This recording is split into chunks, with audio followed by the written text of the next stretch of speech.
जी अस्सलाम वालेकुम and welcome back to the channel. कल 21 अप्रैल को नोटिफिकेशन रिसीव होता है कि ट्रेजर एनएफटी का जो टोकन है वो लॉन्च कर दिया गया है और उसका जो पहला स्वाप है वो 22 अप्रैल को आप कर सकेंगे या आपको मिल जाएगा। और उसके बाद आज 22 अप्रैल को time to time different updates हमें मिल दी गई। अब बहुत सारे क्वेश्चंस ये हैं कि जी ये टोकन हमें मिलेगा कहाँ से, ये टोकन परचेज़ करना चाहिए या नहीं, उसके बाद इस टोकन का फ्यूचर क्या है। तो आज की वीडियो में कोशिश करेंगे कि इन सारे एस्पेक्ट्स को हम कवर करें। सबसे पहले ये डिस्क्लेमर, इस चैनल पे जो भी इन्फॉर्मेशन दी जाती है वो सिर्फ एजुकेशनल पर्पस के लिए है। मार्केट में इस तरह के जितने भी प्रोजेक्ट्स आते हैं उनके अंदर रिसर्च और उनका एनालिसिस करना आपका काम है और उनके अंदर इन्वेस्टमेंट करना अल्टीमेटली आपका डिसीजन है। हाँ जी, तो आप अपनी स्क्रीन पे देखेंगे कल आपको ये नोटिफिकेशन रिसीव होता है the TUFT token is coming. अब ये आपने ऑलरेडी पढ़ लिया होगा, मैं इसकी डिटेल में इतना नहीं जा रहा। यहाँ पर लिखा हुआ है क्लिक ऑन प्री सेल और नीचे दिया गया है कि जी वेबसाइट पे जाए और वहाँ पे आप ये सारा काम कर सकते हैं। तो हम इसकी वेबसाइट पे चले जाते हैं। जी, तो अब हम आ गए हैं ट्रेजर डैश चेन XYZ पे। अब यहाँ पे आप देखें तो सामने ही प्री सेल का एक बटन है, इस पे हम क्लिक करते हैं तो इस पे अभी भी 8 घंटे दे रहा है, जबकि कुछ देर पहले यहाँ पे 2 घंटे रह गए थे। लेकिन हम आगे चलते हैं। नीचे यहाँ पे देखें तो पार्टिसिपेशन गाइड, अब यहाँ पे पूरा एक प्रोसीजर आपको दिया गया है कि आपने किस तरह से पार्टिसिपेट करना है। थोड़ा सा इसको ओवरव्यू में दे देता हूँ। Withdraw USDT to a BSC wallet for example MetaMask. अब यहाँ से आपको ये बात कंफर्म हो रही है कि जो ये TUFT टोकन है ये BSC जो कि BEP20 बाइनेंस स्मार्ट चेन है उसके इकोसिस्टम पे लॉन्च किया गया है। तो कोई भी वो वॉलेट जो इसको सपोर्ट करता हो या इसके इकोसिस्टम पे काम करता हो वो आपने डाउनलोड करना है। एग्जांपल मेटामास्क है, एग्जांपल आपके पास ट्रस्ट वॉलेट है और भी बहुत सारे वॉलेट्स हैं। वॉलेट आपने बना लिया, उसके बाद send USDT to the official contract address. ऊपर आप आएंगे, यहाँ पे आपको नज़र नहीं आ रहा लेकिन जब आप इसको वेबसाइट पे ओपन करते हैं या लैपटॉप के ऊपर ओपन करते हैं तो वहाँ पे ऊपर आपके सामने ऑफिशियल कॉन्ट्रैक्ट एड्रेस दिया गया है। अब यहाँ से आपने पहले अपने वॉलेट में USDT करनी है और जो USDT आप ट्रांसफ़र करेंगे उसका नेटवर्क आपने BEP20 यूज़ करना है। अब लेट से आपके वॉलेट में USDT आ गई। अब वहाँ से वो USDT आपने जो कॉन्ट्रैक्ट एड्रेस गिवन है उस एड्रेस पे USDT भेज देनी है और नेटवर्क अगेन आपने BEP20 ही यूज़ करना है। आगे चलते हैं। Tokens are automatically send to the payment address. अब यहाँ पे वो बात कि हमें टोकन्स कैसे मिलेंगे, तो आपने एक सर्टेन अमाउंट, लेट से एग्जांपल देने के लिए समझा रहा हूँ, 20 30 40 50 जो भी USDT की अमाउंट आप उस कॉन्ट्रैक्ट एड्रेस पे सेंड करेंगे उसके अगेंस्ट एक सर्टेन अमाउंट के TUFT टोकन्स आपके वॉलेट में आपको रिसीव हो जाएंगे। नीचे प्रिकॉशंस में अगर आप देखें तो only supports BSC mainnet funds के जो नेटवर्क आपने यूज़ करना है USDT को ट्रांसफ़र करने के लिए वो BEP20 ही होना चाहिए और सिर्फ USDT जो क्रिप्टो करेंसी आपने ट्रांसफ़र करनी है, जो अमाउंट आपने ट्रांसफ़र करनी है वो USDT ही होएगी। वो कोई इथीरियम, बिटकॉइन, BNB और कोई भी कॉइन नहीं होगा, सिर्फ USDT थेटर्स ही होंगे। उसके बाद deposits from exchange addresses are not accepted, funds sent from exchange addresses will not receive tokens. आपने किसी एक्सचेंज जैसे बाइनेंस है, OKX है और भी डिफरेंट हैं, किसी एक्सचेंज से आपने इनके गिवन एड्रेस USDT ट्रांसफ़र नहीं करनी। आपने एक वॉलेट से ही जो कि Web3 बेस्ड वॉलेट है उस वॉलेट से ही इनके गिवन एड्रेस पे USDT ट्रांसफ़र करनी है और आपके वॉलेट के अंदर ही आपको फिर TUFT टोकन रिसीव हो जाएंगे। अब ये सारा वो प्रोसीजर है जिसको फॉलो करते हुए आप TUFT टोकन्स जो है वो अवेल कर सकते हैं। लेकिन इस पे डिटेल में डिस्कशन करना मेरा पर्पज़ नहीं है। मैं यहाँ पे नेक्स्ट अपडेट्स के ऊपर बात करने आया हूँ। आपको एक अपडेट और रिसीव हुई, आप अपनी स्क्रीन पे देख रहे होंगे। दूसरी अपडेट जो आज 22 को आपको रिसीव हुई थी तो वो एक कंपैरिजन चार्ट था जहाँ पे ट्रेजर चेन जो कि ट्रेजर NFT की एक ब्लॉक चेन है उसको कंपेयर किया जा रहा है बाकी ब्लॉकचेन से जो ऑलरेडी एग्जिस्ट करती हैं।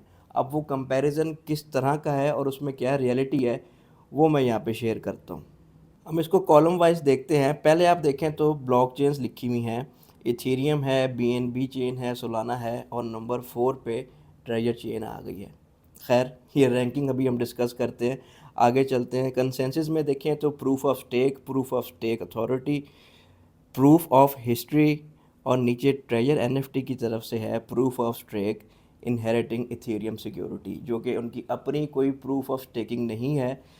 कंसेंसस आप डिटेल में पढ़ना चाहें तो वो आप पढ़ सकते हैं, उसको नॉलेज में यहाँ पे एक्सप्लेन करने नहीं आया, लेकिन इनके पास अपना कोई कंसेंसस नहीं है। इनहेरिटिंग इथेरियम सिक्योरिटी, ठीक हो गया जी। Next, token simple Ethereum BNB SOL और इनका है TUFT, कोई बड़ी बात नहीं है। TPS ट्रांजैक्शन पर सेकंड, अब यहाँ पे कंपैरिजन हो रहा है।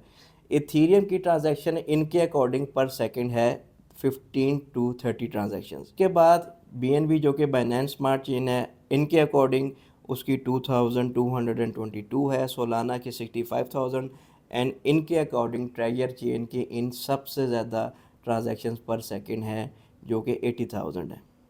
मान लेते हैं जी, आगे चलते हैं।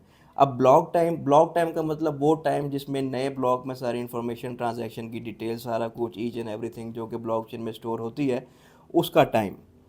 अब इनके अकॉर्डिंग इथेरियम का जो टाइम है वो 13 से 15 सेकंड है, BNB smart chain 3 seconds, Solana 0.4 second and again treasure chain 0.15। इन सब से कम, डेट मीन्स इन सब से क्विक ब्लॉकचेन ट्रेजर चेन है। कंपैरिजन देखें आप हो किन से रहा है, फिर आगे हम बात करते हैं। अच्छा जी, ट्रांजैक्शन फ़ी जो कि गैस फ़ी आप लोगों को पता होगा, मैं इन चीज़ों की डिटेल नहीं बताऊंगा आपको। इनके अकॉर्डिंग इथेरियम की $17 है, बाइनेंस स्मार्ट चेन $1 है, सोलाना की 0.01 और ट्रेजर चेन इनके अकॉर्डिंग सबसे कम है 0.0001। एडवांटेजेस छोड़ दें, मैं नहीं पढ़ रहा, डिसएडवांटेजेस मैं नहीं पढ़ रहा। मज़े की चीज़ यहाँ पे आप देखें, NFT प्रोजेक्ट्स। अब ओपन सी जो कि सबसे बड़ी मार्केट प्लेस है, उसके अंदर NFTs यूज़ हो रहे हैं जो कि इथेरियम की ब्लॉकचेन पे है, ये बात हम मानते हैं। नेक्स्ट, बाइनेंस NFT जो कि चल रहे हैं बाइनेंस स्मार्ट चेन पे, ये भी हम मान लेते हैं। मैजिक ईडन, ये जो प्लेटफॉर्म है इसके अंदर जो NFTs चल रहे हैं वो सोलाना की ब्लॉकचेन पे चल रहे हैं, हम मान लेते हैं। चौथे नंबर पे है ट्रेजर NFT। अब इनके अकॉर्डिंग ट्रेजर NFT प्रोजेक्ट है और उसके अंदर जो ब्लॉकचेन चल रही है उस ब्लॉकचेन का नाम है ट्रेजर चेन। डेट मीन्स जितने भी हमारे NFTs हैं ट्रेजर NFT के अंदर, वो डिप्लॉय हुए हुए हैं ट्रेजर चेन पे। जबकि कुछ अरसे पहले तक तो ये पॉलीगॉन पे थे, तो ये एकदम सडन चेंज कैसे आ गया, मान लेते हैं। यहाँ पे समझाने वाली बात ये थी कि आप यहाँ पे कंपैरिजन देखें, जो कि टॉप 5 ब्लॉकचेन्स हैं उनसे डायरेक्ट यहाँ पे कंपैरिजन किया जा रहा है। अब एक नज़र जाके आप डैप रडार पे भी देख लें, वहाँ पे टॉप 5 क्या, टॉप 500 ब्लॉकचेन्स में भी ट्रेजर चेन नाम की कोई ब्लॉकचेन एग्जिस्ट ही नहीं करती। तो ये जितना भी कंपैरिजन आपको दिखाया जा रहा है ये सिर्फ हवाई बात है, ग्राउंड रियलिटीज़ इससे टोटली डिफरेंट है।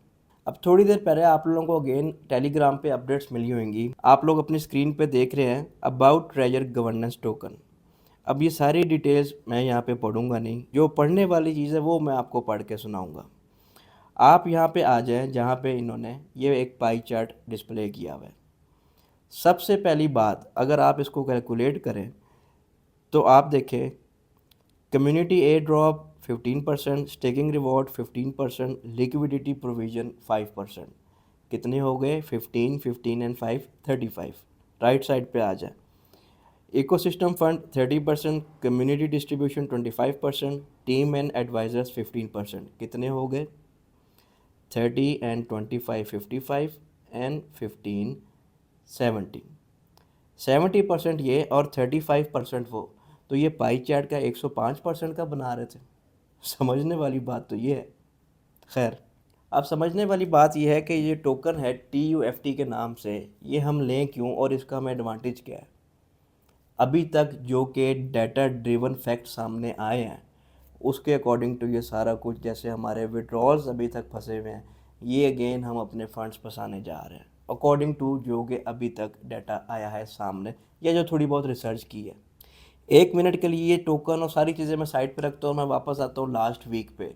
हमारे विड्रॉल्स किधर है, कंपनी के पास इतनी फुर्सत मिल गई कि कंपनी अपना टोकन लॉन्च कर रही है, दिन में 3 बार आपको अपडेट्स भी कर रही है, लेकिन कंपनी के पास ये टाइम नहीं है कि आपके विड्रॉल्स के बारे में आपको कोई अपडेट दे सके। कंपनी तो स्पैक में रजिस्टर हो रही थी, सारे फंड्स कंपनी ने जो है वो लॉक किए हुए थे कि जी हम स्पैक में रजिस्टर होने जा रहे हैं, स्टॉक में लिस्ट होना है।